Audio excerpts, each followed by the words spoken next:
Assalamualaikum warahmatullahi wabarakatuh. Bismillahirrahmanirrahim. Alhamdulillahirabbil alamin wassalatu wassalamu ala asyrafil anbiya'i wal mursalin sayyidina maulana Muhammadin wa ala alihi wa sahbihi ajma'in. Rabbi shrah li sadri wa yassir li amri wahlul 'uqdatam min lisani yafqahu qawli. Shadaqallahul azim. Yang sama-sama kita muliakan Sohibul Majelis, Tuan Guru kita Kiai Haji Ahmad Nasyani dan guru yang lain, sama-sama kita doakan semoga guru-guru kita diberikan Allah kesehatan, diangkat segala macam penyakit, diberikan keberkahan dalam segala urusan beliau. Amin ya rabbal alamin. Terusnya hadirin dan hadirat yang dirahmati oleh Allah Subhanahu wa taala.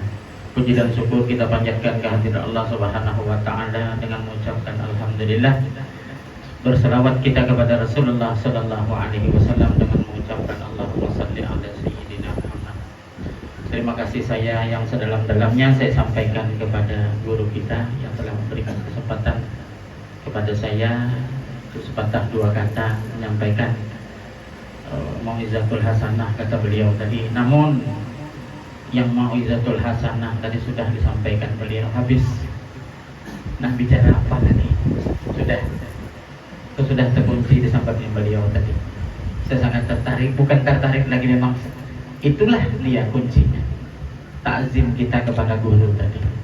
Apabila kita ingin berkah, kita ingin mendapatkan sesuatu, kita harus takzim.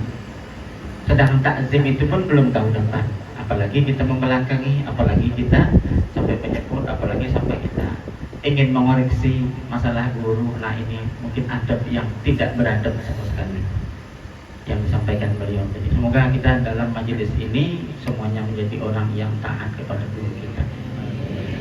Kenapa sebab demikian? Sedikit ada cerita saya dapati dari seorang ulama di Indragiri Hilir ini juga. Beliau pernah datang ke rumah Ayahanda Haji Ali waktu masih hidup. Beliau sedang melarang kita. Beliau masuk jalan samping. Tujuan beliau dari rumah ke rumah Ayah Haji almarhum Ayah Haji Ali itu tidak lain, tidak bukan ingin mengetahui sampai di mana kewalian ayah. Itu saja tujuannya. Satu itu saja tujuan. Saya senang bertatap muka dengan mereka, dengan orang tersebut. Nyatulak surangan, naik pintu. Assalamualaikum warahmatullahi wabarakatuh. Waalaikumsalam. Sambut ayah, langsung duduk di tengah ruang yang tengah tempat beliau bikin nulis kitab tersebut. Cerita panjang lebar sampai tengah hari. Nah, itu beliau makan supaya berjamaah. Namun dalam penelitian beliau, dalam pikiran dia, tidak ada satupun perilaku Ayah Haji Ali ini yang menunjukkan bahwa dia seorang wali Allah Ta'ala. Tidak ada. Sehingga dia mengambil keputusan, imbah tengah hari ini aku boleh. Berarti diragukan kewaliannya. Menurut dia sudah selesai, modus kalimat ya, saya minta permisi pulang. Ayo jahilin pulang jalan depan diantar ayah. Maaf ya, kata, sandal saya di dapur, saya naik jalan belakang. Sidin yang mengangkat sandal itu 2 buting dari dapur bawa ke pintu depan sampai diletakkan, sampai dimasukkan sandal itu ke kaki orang yang mau tahu dengan kewalian ayah itu, sampai dimasukkan kedua belah kakinya sampai berjalan. Ayah cium tangannya lalu tersungkur dia di situ menangis. Disinilah rupa letaknya kewalian seorang. Ketemu wali, disinilah letaknya ketika ayah itu. Bahwa memang ayah yang disuruh wali. Kalau nang ustad bisa, mau aku aja datang ke rumahku, kalau aku mengantarkan sandalnya keluar situ, berbungol apa, aku mengantarkan ke situ lagi. Tapi di situ ingin dia mengetahui, nah seorang aulia Allah Subhanahu wa taala sanggup dia menentengkan sandal si tamu dari sampai ke depan sampai mati. Aku tetap mengatakan Ayah Haji Ali seorang aulia Allah Subhanahu wa taala. Nah, ini berkaitan dengan yang disampaikan beliau tadi. Jadi jangan mengetes, jangan nak coba-coba. Di hati seorang guru itu pasti ada kelebihan, apalagi yang sudah mendekati keauliaan Allah Subhanahu wa taala. Sedikit saya tambahkan itu. Bapak ibu-ibu yang saya hormati, sedikit saya ingin menyampaikan, mungkin sudah disampaikan oleh guru kita. Ini jauh daripada manakib. beliau di luar. Ini untuk sekadar membuat kita sadar, buat kita ingat bahwa setelah kematian kita, setelah kita meninggal itu bukan putus hubungan kita. Kadang-kadang kan orang kalau sudah frustasi atau galau, marah aja aku mati aja lagi. Ada korban juga hidup mengalihi orang, nyaman mati kita tahu jari orang. Kada, bukan putus sampai di habis umur tuh dah, masih banyak lagi perhitungan pertanyaan. Sebelum kita masuk dalam kubur, sebelum mereka masuk berlepas ruh daripada jasad kita itu sudah mulai ada sudah. Nah, menurut Syekh Muhammad Amin Al-Qurdi menuliskan dalam sebuah kitabnya yang menceritakan tentang bahwa apabila ruh telah berpisah daripada badan kita, maka dari arah langit itu ada terdengar suara yang berteriak kepada si mayat tersebut, 3 teriakan. Yang pertama, teriakan berbunyi, suara tersebut berbunyi, wahai manusia, maksudnya anak cucu Adam yang meninggal tadi, sekarang kau sudah meninggal, apakah engkau yang meninggalkan dunia ataupun dunia yang meninggalkan engkau? Itu suara. Nah, disitulah kita perlu sadar. Apakah kita jawab? Apakah dunia yang memisahkan engkau atau dunia apakah dunia yang memisahkan engkau atau engkau yang memisahkan dunia? Jawablah bapak-bapak, ibu-ibu sekalian. Apa jawabnya? Nah, kalau kita yang memisahkan dengan dunia, apa persiapan kita? Nah, kalau dunia yang memisahkan kita, kenapa kita harus jadi mati? Nah, begitu. Jadi harus kita jawab. Perbekal apa maksudnya itu tadi? Nah, itu tadi halus bahasanya. Yang kedua, wahai manusia atau anak cucu Adam, sekarang apakah engkau yang mengumpulkan dunia atau dunia yang mengumpulkan engkau? Kita tadi nanti udah mati dikuburkan sama-sama dalam kuburan, sama-sama orang mati. Apakah dunia kah yang menyuruh kau kumpul di situ atau kau kah yang mau mengumpul di situ? Nah, kalau kau pasti tak mau, tapi kalau dunia, apa perbekalan kau untuk masuk dalam situ tadi? Nah, itu maksudnya. Yang ketiga, kata suara yang dari atas tadi, apakah engkau yang membunuh dunia ataukah dunia yang membunuh engkau? Nah, itu pertanyaan. Apa suara dari atas menyeru kepada si mayat tadi? Ini jadi bahan pemikiran kita. Sebelum kita meninggal itu pikirkan, harus dipikirkan. Nah, kesemuanya itu jawaban singkat, tidak lain dan tidak bukan adalah perbekalan apa yang kita bawa. Itu sendiri. Nah, yang kedua, apabila jenazah sudah diletakkan di tempat pemandian, sudah tadi roh berpisah, lalu kita ditudungi atau sudah diangkat ke tempat pemandian, kan gitu kan? Nah, diangkat ke tempat pemandian.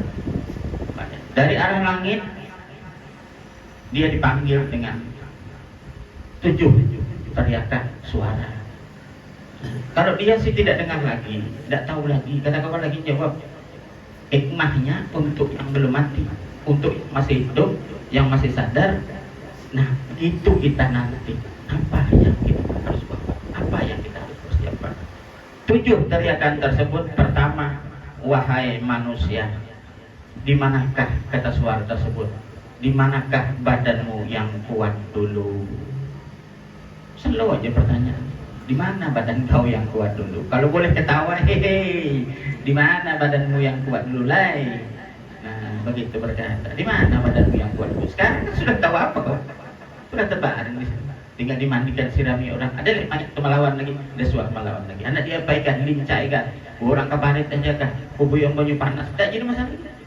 Kalau dulu jangan coba-coba, tas impor orang banyu, orang bekas bodoh, bubujur sedikit bodoh nih, ngerti kepada orang. Di mana letak badanmu yang kuat dulu, kata suara tersebut. Ini menyadarkan kepada kita. Artinya kalau kita lagi kuat nih, lagi kuatnya, ada masa kita tidak kuat lagi. Jangan gunakan kekuatan untuk perbuatan yang maksiat. Yang kedua, kata suara tersebut, hei, anak cucu Adam, kenapa engkau menjadi lemah? Kenapa takut? Tadi ditanya, gimana? Kenapa engkau tidak kuat lagi? Sekarang ditanya, kenapa engkau menjadi lemah? Ditanya, dulu kan kuat, sekarang kenapa yang engkau menjadi lemah? Mungkin kita jawab bungolnya, aku udah mati Pak, lemah aja. Tapi kata kawan jawab lagi, kenapa kau jadi lemah? Kenapa badan kau jadi lemah? Ada berdaya lagi kan, diguling orang aja, kan diapa orang aja selesai. Nah, itu pertanyaan yang kedua. Yang ketiga, kata suara tersebut, Wahai anak cucu anak Adam, di manakah lidahmu yang fasik dulu? Di mana lidahmu yang haram dulu? Nah sekarang coba banding, di orang nak mandi ini. Apabila jenazah diletakkan di tempat pemandian, nah orang nak mandikan dan diberikan. Dulu kau suka bantah, dulu kau diberi nasihat melawan, dulu kau disuruh beramal tidak mau, disuruh beribadah nolak, sudah bakti kepada guru kau melawan. Sudah kau macam ini lagi. Nah, sekarang itu di mana lidah kau yang pandai berbicara dulu? Coba bicara. Kalau jawaban bongolnya tadi sudah aku udah mati bakal kau bicara lagi. Tapi untuk yang sadar, sebelum kita disitukan, sebelum ditanya mana lidahmu nang pitis bebandir tuh. Nah sekarang lagi pitis bebandir, pitisilah dengan kalimat-kalimat yang disebutkan oleh guru tadi. Itu maksudnya. Yang keempat, apakah yang menyebabkan kau menjadi bisu? Kata suara tersebut memberikan nasihat kepada yang mati. Kenapa kau sebab menjadi bisu? Orang meninggal itu ada yang berbandir lagi, ada yang bicara lagi. Kenapa sebab kau menjadi bisu? Nah bodoh kita menjawab, aku udah mati. Tapi bukan begitu. Mafhum mukhalafahnya bukan begitu. Kenapa kau jadi bisu? Sebelum kau bisu tadi, nah siapkan untuk masa bisu kau tadi, agar supaya kau tidak bisu. Masa bisumu ada yang melepaskan, ada yang menjawab. Nah itu maksudnya. Yang ke 5, kata suara tersebut, di manakah telingamu yang sangat peka mendengar? Di mana telingaku? Yang sampai ke mati telinga itu ada tuli maksudnya. Ada tuli-tuli telinga itu. Tapi sampai mati tidak pernah mendengar nasihat. Sampai mati tidak pernah mendengar ucapan yang baik. Sampai mati tidak pernah mendengar zikir, salawat dan tasbih serta istighfar. Itu ruginya. Di mana telingamu?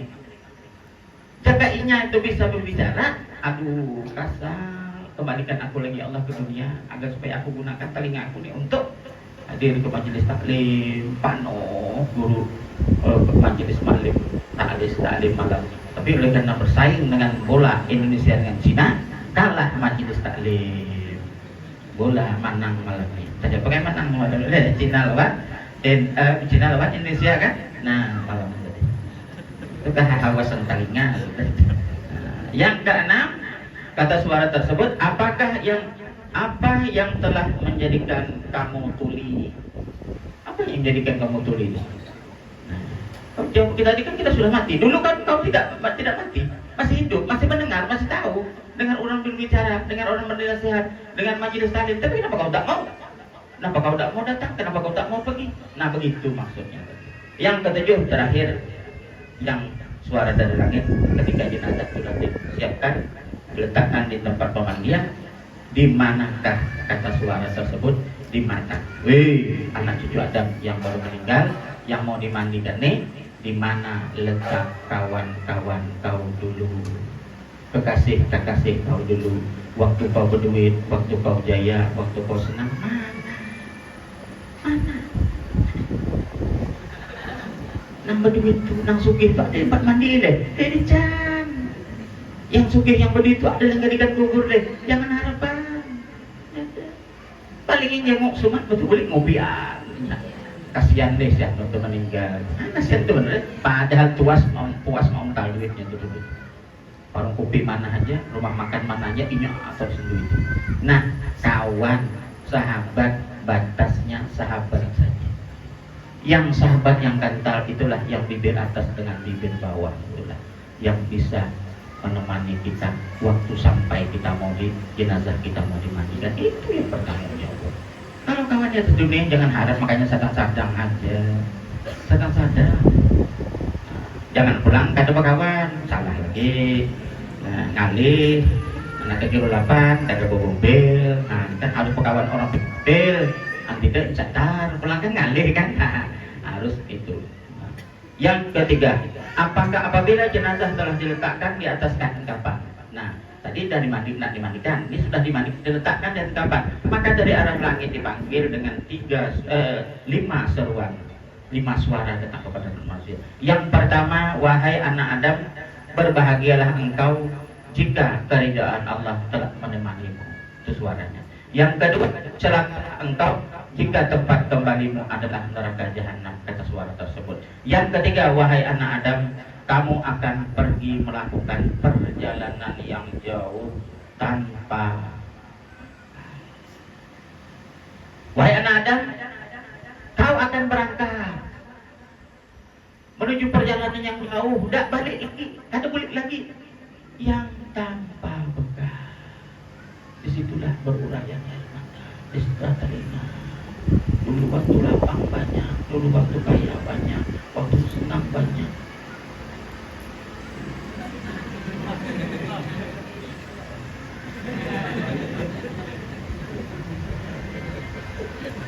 Ini perjalanan yang jauh.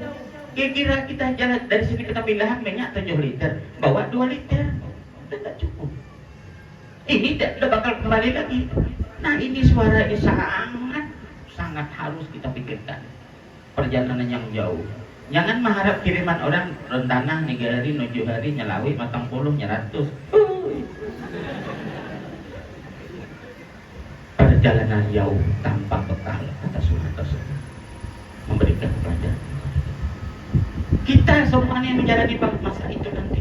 Jadi justru sebelum perjalanan itu sampai kepada kita, nah ini kita siap-siapkan perjalanan itu. Apa bekal kita? Kok minyak-kan? Nah, ya. Yang kelima, baru tadi 3 tadi. Yang keempat, wahai anak Adam, kamu keluar dari rumahmu hari ini, bahkan kamu tidak akan kembali lagi untuk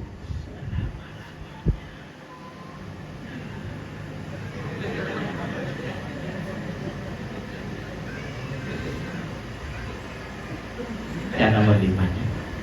Nomor 4. Wahai anak Adam, kamu keluar hari ini rumah dari mau pikul orang tuh, udah siap kapan nih? Kan dipikul orang, di antara orang ada yang menguburkan berumahan, ada kan? Kata suara tersebut, kamu hari ini keluar, tidak bakal lagi kau naik rumahmu untuk selama-lamanya. Tak siapakah ampun rumah nih, tak siapakah ampun isi rumah nih, wallahu. Sebelum kita tinggalkan rumah kita untuk tidak kembali lagi selama-lamanya ke rumah kita.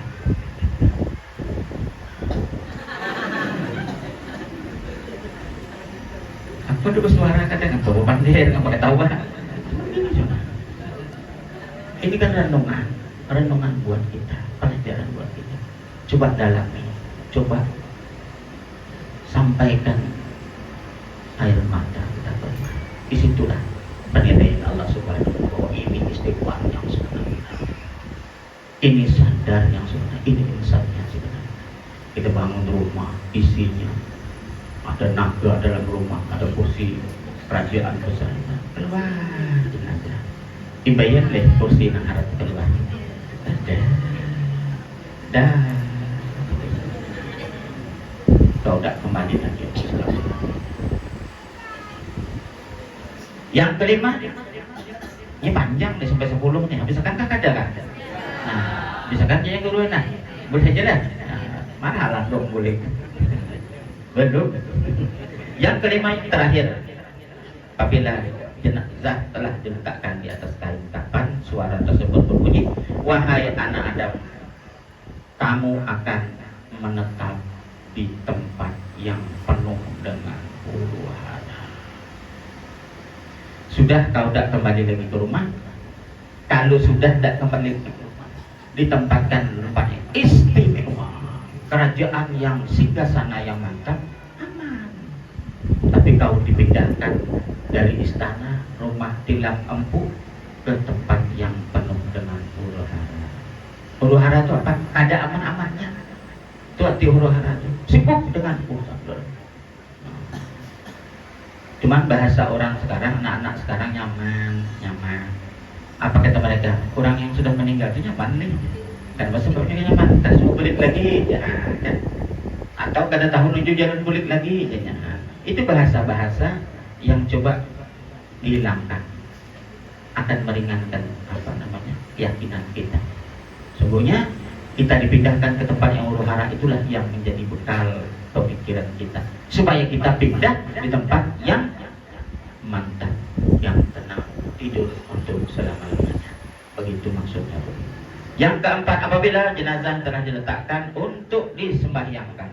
Sudah tadi dikapankan, letakkan di sekapan, sudah diikat, mau disembahyangkan. Maka dari atas langit sana terdengar suara teriakan.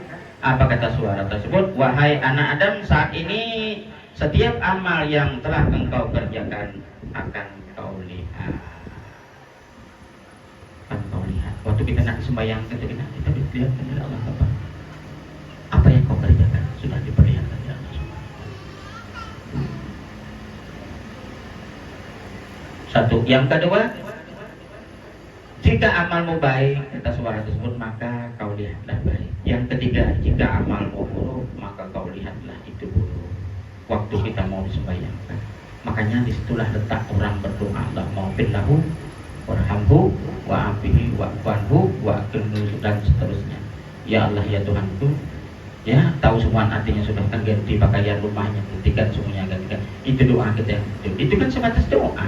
Kalau Tuhan ngabulkan, kalau Tuhan tak ngabulkan, karena itu doa kewajiban yang hidup kepada si mati.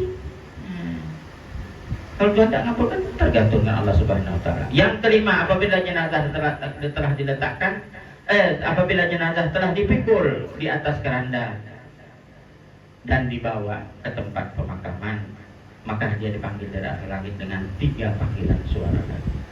Nah, yang pertama, berbahagialah kamu wahai anak Adam jika amalmu adalah kebaikan. Yang kedua, berbahagialah kamu jika kamu telah bertobat.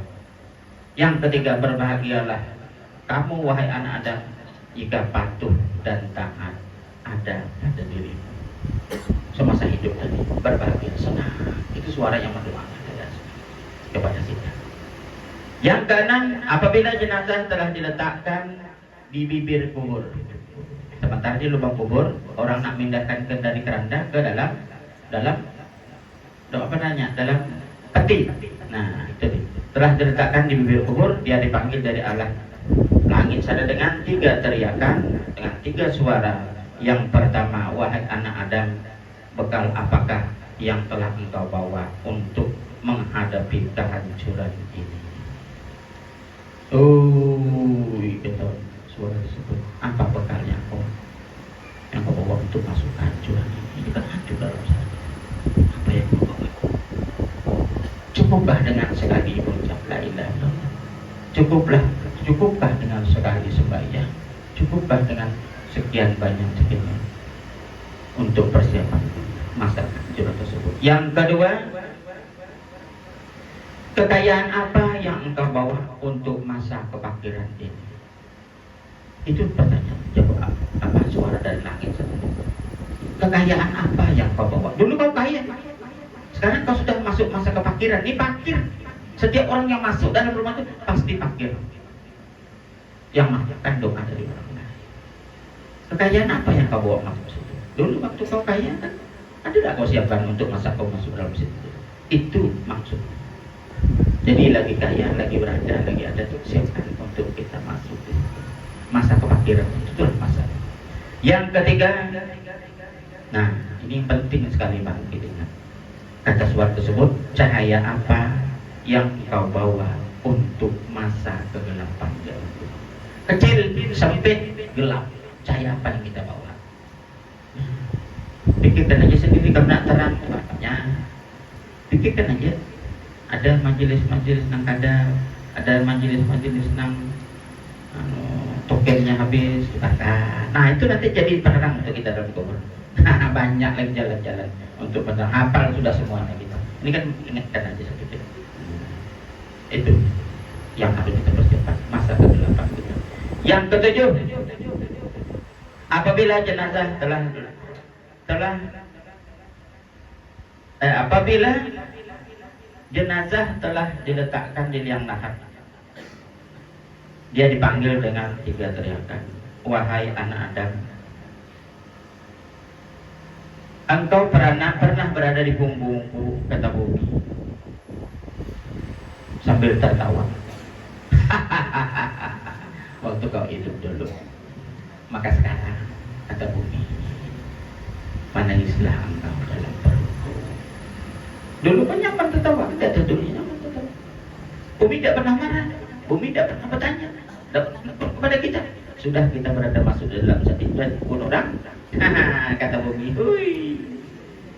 Dulu kau sering tertawa, dan tentunya sekarang kau sudah menangis di dalam perutku. Yang pertama. Yang kedua, kata bumi, engkau pernah beriang gembira di punggungku, maka meranalah engkau sekarang dalam perutku. Dulu kan bisa riang, catar organ, cingkrak-cingkrak, joget-joget, riang gembira. Kata bumi, dari atas melihat ke atas, nyamannya penjepitan nih. Masuk kita ke dalam, nah itu dia, diam kau dalam perutku. Yang ketiga, tarikan suara dari atas lagi sana. Engkau pernah senang di punggungku, wahai anak Adam. Sekarang engkau berdiam di perutku. Apa yang kau makan di sana? Apa yang kau siapkan untuk makan? Tenang begitu saja, kagak. Belum lagi didatangi malaikat, belum lagi itu suara tadi, baru kita masuk, orang belum berikan, belum masuk lagi. Cuk, yang harus kita pikirkan. Yang kedelapan, yang terakhir. Udah lagi tadi lagi. Yang terakhir, yang kedelapan. Apabila rombongan pengantar jenazah telah membelakangimu dan meninggalkanmu, nah ini yang paling sedih sekali. Berjuru ribuan orang si anu tu meninggal langsung di kampung ini banyak pengantar. Amplopnya 50 isinya, ulahnya 500, lu banyak orang antar. Nah, anggaran yang susah. Maulah 40. Nah, 20 jono antar, 20 bulik. Ya 5.000. 20 antar 20 tempat sambil berubah berlima. Sambil berbual berlima. Nawan ini laki nanti berdua juga lagi. Nah, apabila rombongan pengantar jenazah telah membelakangimu dan meninggalkanmu, habis disitulah baru sadar. Aduh, di mana haji anu halam langsung di kawan dulu, mana tokeh anu mana mana.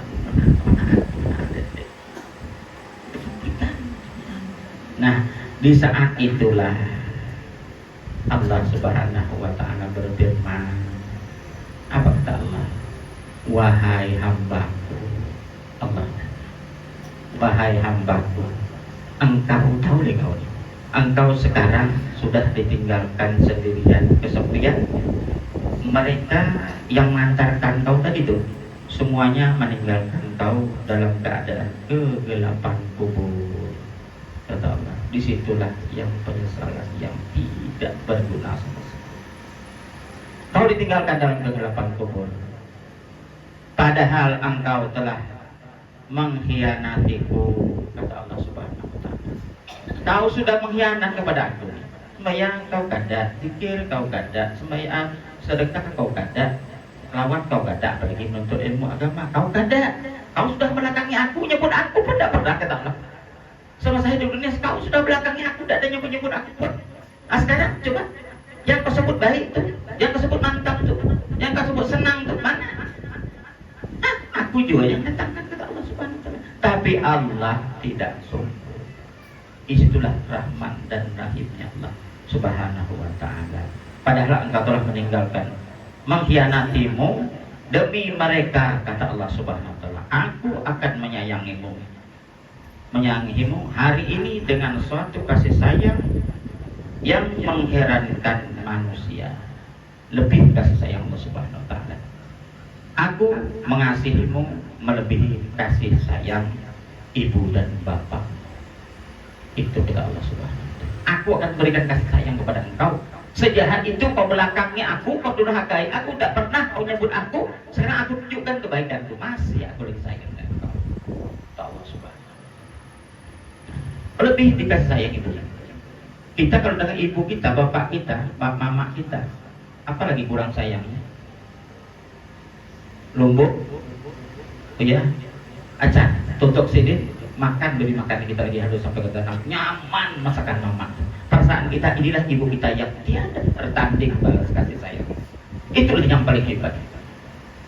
cukup beli cukatu cekangkung buatkan hidin ke dalam buatin uyah ada bajir moto dulu udah ada juga bajir moto kan Sarah itu bukan ukang nanya di ukang menghancurkan Sarah itu jatuh ke pinggir langsung kebun buat sini masakannya nyaman sampai saat ini masih terkenang kita masakan ibu kita tuh melebihi daripada segala-galanya sampai wah ini yang sudah tidak punya ibu pasti merasa lebih apalagi iwak boban na'udzubillah kalah nang di Pontianak kebilahan masakan panggangan ikan masakan ibu kita mama kita walaupun hanya ikan sepat 3 jari jadalnya nyaman makan masakan ibu ini kasih sayang dari ibu kita ini yang dilebihi oleh Allah Subhanahu wa Ta'ala Allah berikan kasih sayang yang sepenuhnya yang sebenarnya inilah yang sebenarnya kasih sayang aku akan berikan kasih akan sayangi kau melebihi kasih sayang ibumu dan orang tuamu kepada engkau sungguhnya yang dibelakangi aku tentu begitulah apalagi kita gak lepas daripada yang jaharnya yang sirnya yang sedekahnya yang masalah itulah yang kita harapkan lebih kurang mohon maaf bila kita pikir assalamualaikum